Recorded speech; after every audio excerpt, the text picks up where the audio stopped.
Why 480? It's the number that drives our work lives. 480 minutes. That's all you have every workday. And the decisions that you make each minute can change everything. When you plan out your business goals over the next 2 years, that's only 480 workdays to get it done. In your entire 40-year career, you've only got 480 months to make an impact with your work. Time is the limit we can't control. Because time is your most precious resource. This is the Leadership 480 Podcast. Hi, I'm Beth Almes, and I'm your host today for the Leadership 480 Podcast, the podcast that's all about making the most of every moment of leadership. Today, we're talking about that 480-month career, the biggest moment you can possibly really have, and that's becoming the CEO. Most of us won't ever attain that level, and it's something that we might dream about or dread, depending on who you are and what your aspirations are. But it's really curious to most of us. So I have a really special guest here with me today, Matt Paese. Matt is not only an executive himself, but he has helped really hundreds of executives, CEOs at well-known companies get through the transition to becoming a CEO. He has been their coach. He has been by their side. So Matt, welcome to the Leadership 480 Podcast. Hi, Beth. Thanks. It's great to be here. So let's talk about a little bit about the first question on everyone's mind is, what does it take? If you're not the CEO, what does it take to get into the CEO's chair? Yeah, that is the question that probably comes up, maybe not in that form all the time, but the what does it take question is the one that I think we get asked and we're working with our clients to answer a lot. And, people ask the question, can she be CEO? Can he be CEO? And the answer is usually yes. But the question is, what kind of CEO might she be, or what will happen when he becomes CEO? And so, the question, what it takes, I think one of my clients put it best recently, and this is a CEO of a large organization, and he said, in my view at least, very famously, he said, if you're going to do this job, you better know why you're doing it. And what he meant by that was there are so many forces that are going to disrupt your intent, that are going to disrupt your plans, that are going to disrupt your vision. And he said and felt very strongly that the why is the thing that's most important. And for him, it and I believe not just him, most CEOs are strengthened by a strong sense of purpose. Why am I here? What is it that we are intending to do? Because without it, I think you can get knocked off your track fairly easily or be deterred from something that might otherwise be a good intention. Yeah, that's really interesting. I guess I hadn't really thought necessarily about that strong sense of purpose at the top. I don't know that we always see that in CEOs depicted in the media, but you see that pretty commonly across CEOs? Well, I think CEOs, purpose doesn't necessarily need to be some sort of virtuous human purpose like world hunger or disease. Purpose can simply be, I'm going to turn around the profit problem in this company, or we're going to restore a performance culture in this organization. That can be purpose. And I think as a CEO takes that role on, he, and not often enough she, have to think about what is my intent. And it's not all about her or him, but because you occupy this singular role that we call CEO, and we put it in a singular place at the top of organizations, it means that it does have to be somewhat about you and your intent because you occupy the seat. You're where the buck stops. So you mentioned a little bit about it being about what kind of CEO someone is. Are there different types? Is it not just kind of, there's an executive at the top and you're the one making all the decisions? Are there really different types of CEOs? I think I speak for all my colleagues when I say that for every CEO we've met, there's a different type of CEO. That means, I guess what I mean to say by that is that it's the job that is most created by the nature of the person that gets in it. I think at every lower level job, starting from first level leader on up through CEO, the further down in the organization you get, the more the job forces you into a way of having to do things, or a set of rules and guidelines and structures around what it is you're supposed to do. I think when you get to the CEO role, there's just a lot more freedom and responsibility all at the same time. And so that means that whoever the person is, whatever their nature is, it kind of just comes out, and we see it, and it happens. And so the question, what does it take to be a CEO, is a complicated one, because it's an interaction between the person and the business context, the organizational context. So tell me then a little bit about, sort of behind the scenes. What do CEOs struggle with? Sometimes what we see as employees, or everybody's criticizing the CEO, what's on their minds? Yeah. There's some interesting research about what former CEOs look back and wish they would have done differently. And there's one thing that more often than anything they report wishing they would have done, and it's having stabilized their teams more quickly. And what I mean to say by that is CEOs struggle with getting the right team of executives in place that can lead the organization. And they report that they wish they would have done it sooner. And I think these are some of the biggest challenges, because if you think about a CEO, the people who are reporting to you are probably really talented, and more talented than you are in the area that they lead, or they're more knowledgeable, or they're more expert. And so you have these really accomplished, really often brilliant people who are reporting into you looking for guidance. And so how do you lead those people? How do you determine if those people are doing a good job or not? There's often not a good playbook for CEOs when they get into their role, and sorting that out is, I think, for our money in the work that we do, it's the most common thing that CEOs struggle with, and the thing they wish they would have done more quickly when they got into their role. Why are they struggling with that so much? What makes it so hard to put their team together? It's putting the team together as well as assessing the effectiveness of the team. And I think if you think about just the speed of change in what's happening, if I take the role of CEO, my job within a month or two after I get in it starts to be different than the previous CEO. And then another month or two later, it's even more different. And so this rolling change and evolving priorities and the business context changes. So that means everybody's role is shifting and assignments are shifting. And as a CEO, you have to determine, for example, what does empowerment mean? Better yet, what does accountability mean? How do I hold people accountable? And what's the way I do that? So we sit down, you and I, if you're the CEO and I report to you and you say, Matt, here's what I expect of you in the next annual cycle. And maybe I'm the chief marketing officer, and you don't know as much about marketing as I do. I'm a marketing guy. So you might be saying to me, Matt, what kind of goals do you want to set? And then together, you and I have to arrive at what we think the right level of expectation is. What are the accountabilities that we have? And that's complicated space. There's no one saying, here's how you do it. Here's what winning means, other than the standard lag measures that we're all very familiar with. So setting some of those really big measures, like we're going to get more leads in our business, or we're going to get more traffic to our website. Those are easier to determine than things like, am I managing this person on a day-to-day basis in the right way? So one of the things that I have always wondered about is, honestly, the CEO role just looks exhausting to me. How they are not just tired every day. They seem to find some kind of energy. I mean, do you see that with CEOs, or do they just have more energy than the rest of us?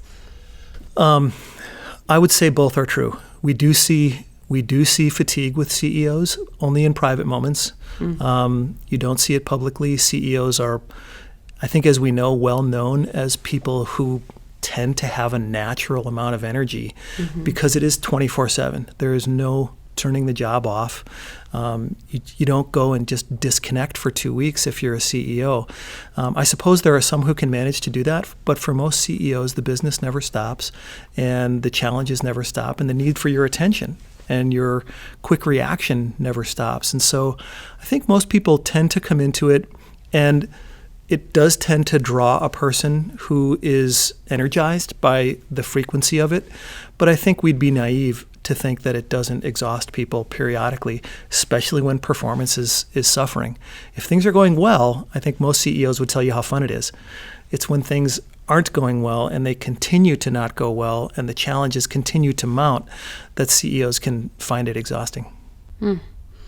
And I'm interested about what you said about what they show publicly versus privately as well. So, a good part of my own career has been in public relations. And one of the things that I have noticed and has caught my eye in the recent years is this growing trend of what they call activist CEOs, where they really have this huge public-facing role. The old rules used to be that, you just stay out of everything. Stay out of any kind of scandals, stay out of any kind of discussion about politics or really anything. And that's no longer true today. It's kind of more this 360 scrutiny, both from the media as well as from just social media. You're on display all the time. So can you tell me a little bit about how CEOs are handling that or how that's changed their experience? It's such an important topic for CEOs, and I think it's one that causes a lot of CEOs to lose sleep because things like social media are so daunting. How do I become a social media expert? And what if I'm not one? Does that expose me even worse than if I try to be one and I'm not a good one? These are tricky subjects, and talk about there being no playbook. I mean, for goodness sake, how do you teach a CEO how to be a good social presence? So I think the first thing that a good CEO acknowledges is probably that you're always on. There is no private moment anymore. There is no moment when you can stop being a responsible face to the public. Private conversations have gotten so many people into trouble. Maybe there is no such thing as a private conversation anymore. But I think the other thing is that I don't think you have to be an activist CEO. I know some CEOs are in business sectors where that's probably more challenging than others. But I think the CEOs who tend to be the most effective are the ones who are showing everyone that they're listening and they're open, and that doesn't mean they have to agree with everyone or pacify everyone's point of view. They have to have a point of view that makes sense, that has a true north, and that represents the values of an organization and where the employee population is, wanting to go and is consistent with their mission as a business. I think if you are prepared to be transparent in that sense, you probably can find a way to navigate all this stuff without having to be an expert or without having to feel as though you're constantly under scrutiny. So let me ask you a little bit about CEOs who have surprised you, maybe what they seemed like publicly or what your first impression, maybe they, then when you had a coaching session with them, they reacted differently than you thought, or maybe for better or for worse. Yeah. Have CEOs surprised you? They have, and they do a lot, Beth. It's so interesting because if there's one thing I think I've learned over the years, it's not to think I know all that much about what the answer is for a CEO, because we've seen a lot of CEOs be successful and we've seen a lot of them fail. I think it's really dangerous to think that you have an answer to how to be successful. Maybe an example that would kind of bring it to life. There was a healthcare CEO that I worked with, and he was leading the organization through a very difficult period, financially, culturally, a lot of organizational upheaval. And in the midst of that, they, as a senior management team, decided to get some feedback. There was just enough cultural upheaval that they felt like it was necessary to do some 360 feedback, so they did.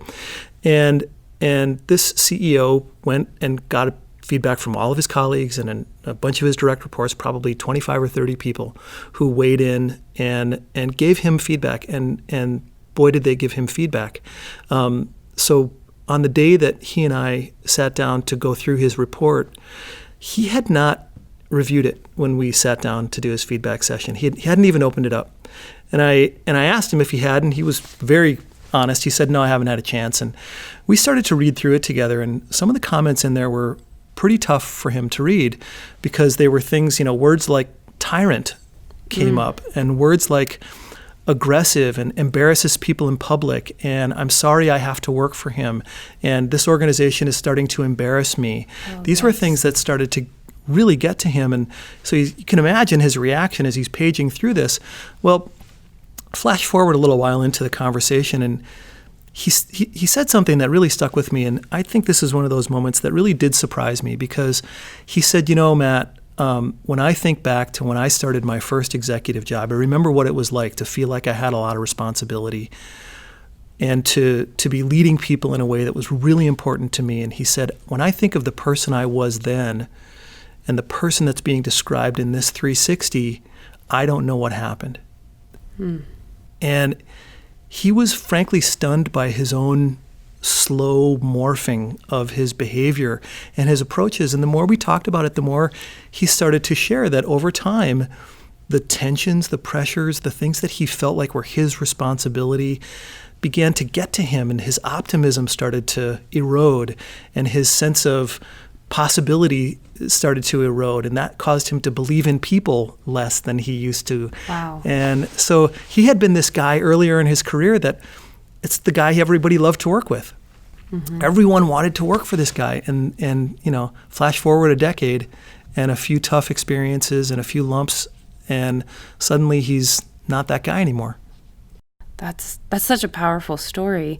I don't know that we think about the fact that the CEO used to be, somebody working alongside everyone else, and a really different, maybe well-liked, and then with the pressures of the job just start to get to you. And it kind of brings up a thought too as well that, I see so many articles, things, designed for aspiring leaders, for maybe even the entrepreneurial types who looking at, here's how you get to be CEO, and, they're sort of cheesy. This is the one habit you need to be just like Elon Musk. And this is, if you eat this for breakfast, you're basically, you're going to end up running GM or something like that, and it's those kinds of things. Now, obviously that's not going to work for everybody, but are there some common habits that CEOs share, or things to think about if you do aspire to lead a company? Yeah. There's some, I do think there are. I don't know if I can pick them off a shelf and say it's this habit or another habit, because if you go back to what you and I were saying just a little while ago about how the CEO job is the one where the person makes the job more so than the job makes the person, right? So if the person makes the job, that means, I think each CEO has to find, what's my habit? What's the thing that I can do consistently, that I need to do consistently, and that I need to display for our culture, for our business? What am I trying to change? What am I trying to lead? And I think the sort of the sprint to the finish oriented mindset, or something that's more of a burst of energy, is less likely to accomplish results than something that's more consistent and steady and incremental and devoted to a cause in ways that can enable some patience as well as some steady movement forward. I don't know if I'm saying that very well, but I think the CEOs that we see that are the most respected, the ones that hold their jobs the longest, the ones that deliver the most results while they're in their roles, or have the most impact in the tenure that they serve, are the ones that commit to courses of action and stick to them, but don't require them to be these big giant accomplishments in short periods of time. That's a big ask, because some CEOs face desperate situations where they don't have time, and they have to try to produce a big action in a short period of time. And that's just a challenge that, it's hard to prescribe exactly what to do for someone in those situations. At least a prescription that's a generic one is not one that would be useful. But if you think about habits, as you said, there's a habit or a small set of them for each person that's unique. And when you find the right ones that a person can stick to and be consistent about, it's those consistent micro patterns that tend to be the ones that over time have the most impact. So you brought up something that I think is interesting, is that, performing in a short period of time. I think the last number I saw was that CEO tenure is down to like 5 years, I think, on average. And I've been seeing a lot of news recently, too, about shareholders getting very impatient with CEOs. And, if they're not delivering the quarterly results and, they're not giving them a lot of time. I think it was GE who their last CEO only had 13 months or 14 months in the job. Right. So, and the challenge here is combining that short-term vision and the long-term vision. How do you see CEOs managing that? Well, I think you put your finger on it. I mean, I think that is the tough one. It's balancing short versus long-term demands and figuring out how to prioritize and determining where to put my energy. And, I'll say it again. A lot of times the job of CEO is such it has this spotlight on it, and we sort of imagine it as this exalted position at the top of an organization, and some of them are celebrities and they get talked about a lot, and we profile them in all these ways as though there's this magic aura or there's somehow a different species of human being that shows up in the CEO job. But these people are just as human as the rest of us. They're just not able to show as much humanity because we're watching them so closely and scrutinizing them so much. So in many ways, I don't want to act like we're feeling sorry for CEOs all of a sudden, but if there is one thing that does constrain their behavior, it's all of us watching all the time. And so if you have a board of directors watching and a bunch of shareholders watching and your employees watching and your customers watching, they don't always share the same set of interests. And so somehow you have to find a way to either thread the needle to manage to, at some level appeal to all those groups. Or what I think is more often the case is you have to, this is going back to right at the beginning, you have to be clear about why you're there. What is it I'm trying to do so that you and your senior management team as CEO can make some tough decisions and say, you know what, this one is probably not going to be as good for this constituency, but it's going to be better for this constituency, and we can tell a story, a narrative about over time how it's going to be good for everyone. But right now, we probably have to make this decision. Those are I don't know if I answered the question very well, but I think there's a connection between why am I here as CEO, what are we trying to do as a business, and what are the needs of our stakeholders? And somewhere in that mix is a need to commit to a course of action that sometimes you just gotta, if you're the CEO, that's the reason you're there. It's to make that final decision when it's tough for others to do it, or when it's unpopular, or when you can see that someone has to make it, even if it is unpopular. So I'm going to wrap up with one final question about maybe a CEO, the craziest path you've ever seen someone take to the CEO's job. So, for some of us, it's easy to see how, you get up to the CEO, but you're promoted. Yeah. And it seems like a lot of times nowadays, that's not always the case anymore, that it's not just, straight on up the ladder. A lot of times it's a little bit more varied. So if we have some listeners who are thinking, how would I ever get myself in line for the CEO's job? Can you just tell us a story about someone who had a really interesting background who came to the CEO job? That's interesting. One thing I would start by saying is that I'm going to come to answer your question in a second, but an initial thing that you made me think of when you asked the question is that one thing we do know is that the route to senior leadership, not only CEO but also senior executive roles, speaking of zigzagging around, for women and people of color and people of more unique backgrounds, there is more of a zigzaggy path to the top.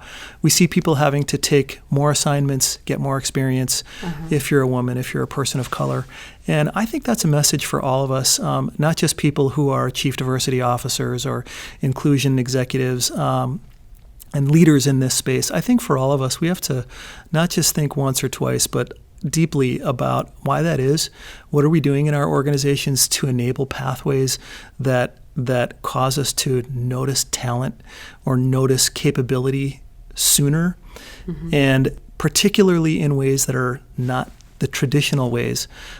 So and I think maybe I'm meandering my way to an answer to your question because we even have some data at DDI that shows that people who rise to the top of their organizations tend to come from some functions a lot more than others. They tend to come from finance. They tend to come from operations. They tend to come from sales. They tend not to come from human resources.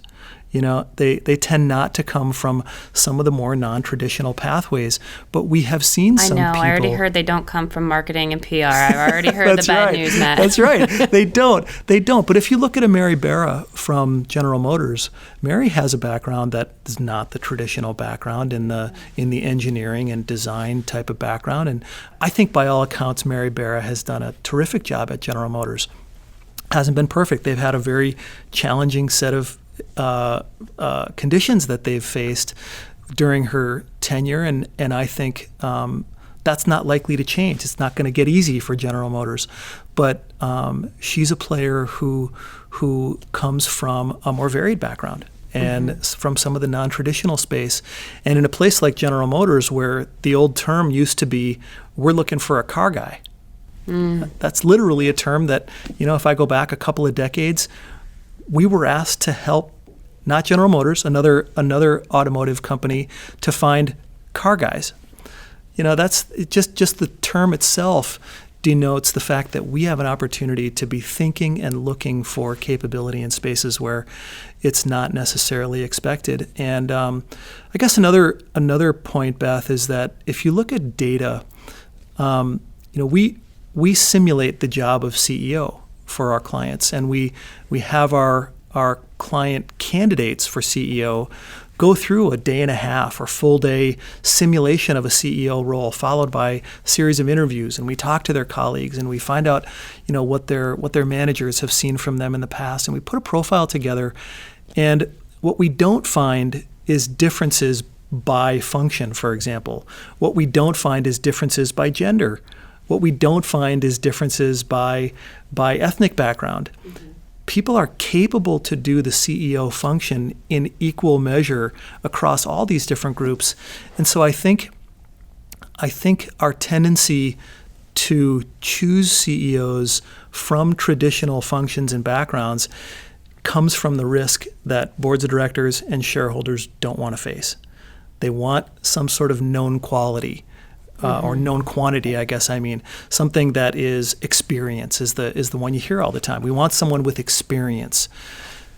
Except we just know that experience is not as good a predictor as skill and as the right disposition. These things are better predictors of who's going to succeed in those roles. So if I were an aspiring CEO, what would be the skill or the thing best to do that sort of puts you in that position for getting the CEO job someday? That's interesting because, I'd be naive if I said you didn't have to get noticed. Right. Because you do have to find yourself into roles where people can notice you. And that's another thing that we as professionals, for example, HR professionals, we can help people get noticed. We can help work with our senior managers and our CEOs and our senior executives to say, what are the programs and processes we can put in place that cause us to notice people that might not otherwise be noticed? So, back to what to advise someone, I think raise your hand, volunteer, put pressure on, by your curiosity and your questions and your desire to be involved, put pressure on your professional players, your HR players, and others who can help you find ways to get involved, to get seen, to get noticed. A healthy organization finds ways to see performance, to see people do things that are outside their comfort zone. And if there's an asset that I think every organization would be well served to go look for right now, it's curiosity and people who are eager to find their way into challenges that they've never experienced before. If you can find that and harvest it, you have a good chance to build talent, and that's what everyone's having trouble doing right now. Thank you so much, Matt. So I'll sum it up by saying if you want to be CEO, leverage your curiosity, get yourself into finance, I guess, is the quickest way, or operations will work as well, and get comfortable with disruption and discomfort, because it sounds like it changes all the time. It's a pretty good summary. We'd like it to be broader than that. We want more pathways than that. I think it's one of the things we're all working at trying to do. But yeah, that's a good summary. All right. Thanks a lot, Matt. Thank you all for spending some of your time joining us today for the Leadership 480 podcast. This is Beth Almes reminding you to make every moment of leadership count.